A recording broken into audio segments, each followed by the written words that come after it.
ब्रह्मा जी ने पूछा, भगवन में पुराणों में सभी वर्णों और आश्रमों के सदाचार को, उत्पत्ति तथा धर्मशास्त्र के सिद्धांतों को तो सुन चुका। अब मैं पण्य स्त्रियों, मूल्य द्वारा खरीदी जाने वाली स्त्रियों के समुचित आचार को यथार्थ रूप से सुनना चाहता हूँ। भगवान शंकर ने कहा, कुमलोद्भवा, उसी द्वापर युग में वसुदेवनंदन श्री कृष्ण की 16 सहस्र पनियां होंगी। एक बार वसंत ऋतु में वे सभी नारियां खिले हुए पुष्पों से सुशोभित वन में उत्पल कमल पुष्पों से पूर्ण एक सरोवर के तट पर जाएंगी। उस समय कोकिल कूज रहे होंगे, भ्रमर समूह अपनी गुंजार चतुर्दिक बिखेर रहे होंगे तथा शीतल मंद सुगंध पवन बह रहा होगा। इसी समय वे निश्चिंत रूप से एकत्र होकर जलपान आदि कार्यों में लीन होंगी। उस समय यदुकुल के उद्वाहक विश्वात्मा भगवान श्री कृष्ण भी उनके साथ यहाँ भ्रमण करेंगे। उसी समय शत्रुंगरी को जीतने वाले अलंकारों से सुशोभित श्रीमान सांब, जिनके नेत्र मृगनेत्र श्रीखे होंगे, जिनका मस्तक मालती की माला से सुशोभित होगा,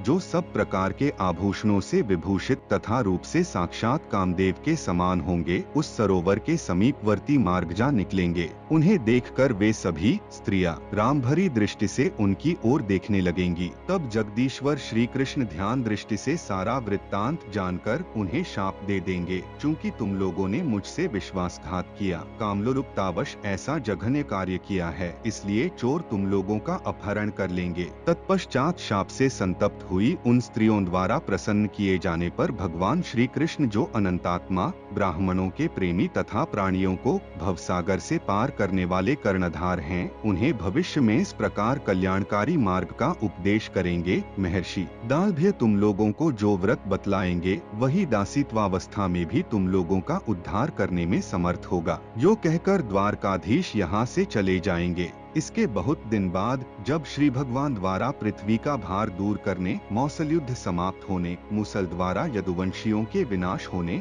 भगवान श्री केशव के वैकुंठ पधार जाने तथा यदुकुल के वीरों से शून्य हो जाने पर दस्युगण अर्जुन को पराजित कर श्री कृष्ण को पत्रियों का अपहरण कर लेंगे और उन्हें अपनी पत्नी बना लेंगे, तब अपनी दुर्गति से दुखी हुई वे सभी समुद्र में निवास करेंगी। उसी समय महान तपस्वी योगात्मा महर्षि दालभ्य वहाँ आएंगे। तब वे ऋषि की अर्घ्य द्वारा पूजा करके बारंबार उनके चरणों में प्रणिपात करेंगी और आंखों में आंसू भरकर अनेकों प्रकार से विलाप करेंगी। उस समय उनको प्रचुर भोगों का, दिव्य पुष्पमाला और अनुलेप का, अनंत एवं अपराजित जगदीश्वर पति का, दिव्य भावों से संयुक्त द्वारकापुरी का, नाना प्रकार के रखों से निर्मित गृहा का, द्वारकावासियों का और देवरूपी सभी कुमारों का स्मरण हो रहा होगा। तब वे मुनि के समक्ष खड़ी होकर इस प्रकार प्रश्न करेंगी। 2 से 16 स्त्रियां कहेंगी, भगवन, डाकुओं ने बलपूर्वक अपने वशीभूत कर लिया है। इस प्रकार हम सभी अपने धर्म से च्युत हो गई हैं। अब इस विषय में आप हम लोगों के आश्रयदाता बने।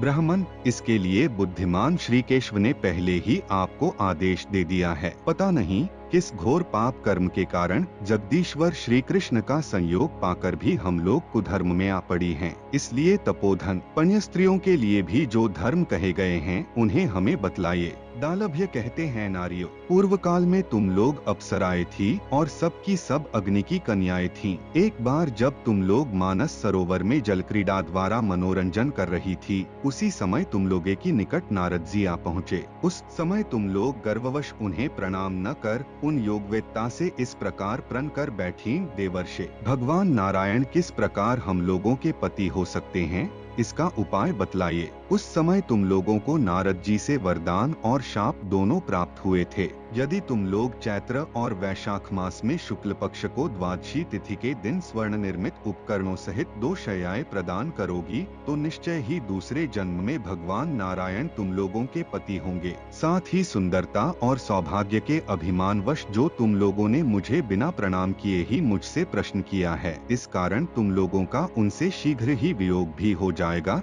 तथा डाकू तुम लोगों का अपहरण कर लेंगे और तुम सभी कुधर्म को प्राप्त हो जाओगी। इस प्रकार नारद जी एवं बुद्धिमान भगवान केशव के शाप से तुम सभी काम से मोहित होकर कुधर्म को प्राप्त हो गई हो। सुंदरियों, इस समय मैं जो कुछ कह रहा हूँ उसे भी तुम लोग ध्यान देकर सुनो। पूर्व काल में घटित हुए सैकड़ों देवासुर संग्रामों में देवताओं ने समय समय पर बहुत से दानवों, असुरों, दैत्यों और राक्षसों को मार डाला था। उनकी जो सैकड़ों हजारों यूथ की यूथ पत्रियां थीं, जिन्हें अन्य राक्षसों ने बलपूर्वक इसी प्रकार ब्याह लिया था। उन सबसे वक्ताओं में श्रेष्ठ देवराज इंद्र ने कहा। इंद्र बोले, भक्तिमती सुंदरियों, तुम लोगों को दंभकों से सदा दूर रहना चाहिए।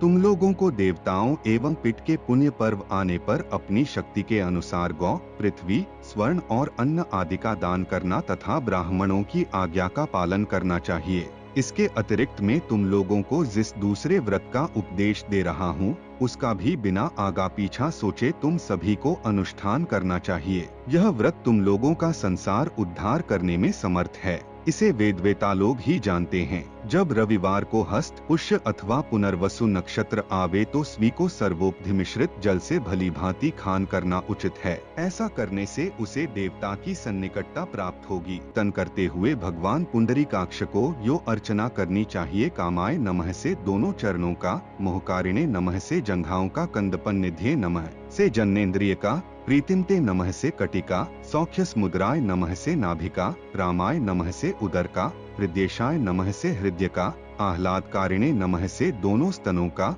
उत्कंठाय नमः से कंठ का, आनंदकारिणे नमः से मुख का, पुष्पचापाय नमः से वामांग का, पुष्पबाणाय नमः से दक्षिणांग का, मानसाय नमः से ललाट का, विलोलाय नमः से केशों का और सर्वात्मने नमः से देवाधिदेव पुंडरीकाक्ष के सर्वांग का पूजन करना चाहिए। पुनः शिवाय नमः, शांताय नमः, पाशांकुशधराय नमः, गदिने नमः, पीतवस्त्राय नमः, शंखचक्रधराय नमः, नारायणाय नमः, कामदेवात्मने नमः से भगवान विष्णु की पूजा करके सर्वशांत्यै नमः, प्रीत्यै नमः, रत्यै नमः, श्रिय नमः, पुष्ट्यै नमः, तुष्ट्यै नमः, सर्वार्थ संपदे नमः से लक्ष्मी का भी पूजन करने का विधान है। इस प्रकार व्रतिनी नारी चंदन, पुष्पमाला, धूप और नैवेद्य आदि से कामदेव स्वरूप देवेश्वर भगवान विष्णु को पूजा करे। तत्पश्चात वह सुडौल अंगों वाले धर्मज्ञ एवं वेदज्ञ ब्राह्मण को बुलाकर चंदन, पुष्प आदि पूजन सामग्री द्वारा उनकी पूजा करे और घी से भरे हुए पात्र के साथ एक सैर अघनी चावल उस ब्राह्मण को दान करे और कहे, माधव मुझ पर प्रसन्न हो। फिर वह विलासिनी नारी उस द्विजवर को यथेष्ट भोजन करावे। इस प्रकार रविवार से प्रारंभ करके यह सब कार्य करते रहना चाहिए। एक सेर चावल का दान तो 13 मास तक करने का विधान है। 13वीं महीना आने पर उस स्त्री को चाहिए कि उपर्युक्त ब्राह्मण को समस्त उपकरणों से युक्त एक ऐसी विलक्षण शय्या प्रदान करे जो गद्दा,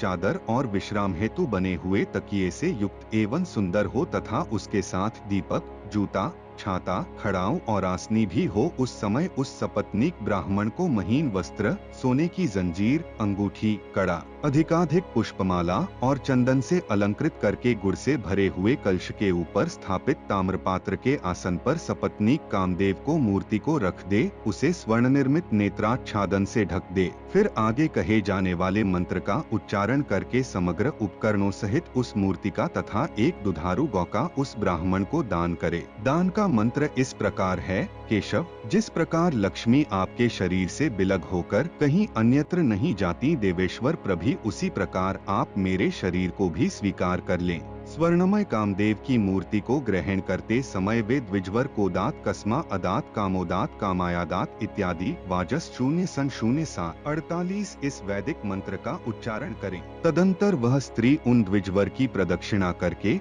उन्हें विदा करे और शय्या, आसन आदि दान की सभी वस्तुएं उनके घर भिजवा दे। इस प्रकार इस दैव कर्म को अनुराग पूर्वक अपनी शक्ति के अनुसार विधि पूर्वक 58 बार करना चाहिए। विशेषतः तुम्ही लोगों के लिए ही मैंने इस व्रत का समय प्रकार से वर्णन किया है। ऐसा करने से पुण्य स्त्रियों को इस लोक में कभी अधर्म का भागी नहीं होना पड़ेगा। 46 से 60 पूर्व काल में इंद्र ने दानवप्तियों के प्रति जिस व्रत का वर्णन किया था, वही सब इस समय तुम लोगों को भी करना उचित है। सुंदरियों, कल्याणी स्त्रियों के समस्त पाप को शांत करने वाले एवं अनंत फलदायक जिस व्रत का मैंने वर्णन किया है, उसका तुम लोग अवश्य पालन करो। जो कल्याणमयी नारी इस व्रत का पूरा अखंड रूप से पालन करती है, वह भगवान विष्णु के लोक में स्थित होती है और अखिल देवगणों द्वारा पूजित होकर भगवान विष्णु के आनंददायक स्थान को प्राप्त होती है। श्री भगवान ने कहा, ब्राह्मण, इस प्रकार तपस्वी दालभ्य उन स्त्रियों से वारांगनाओं के व्रत का वर्णन करके अपने स्थान को चले जाएंगे। उसके पश्चात वे सभी उस व्रत का अनुष्ठान करेंगी।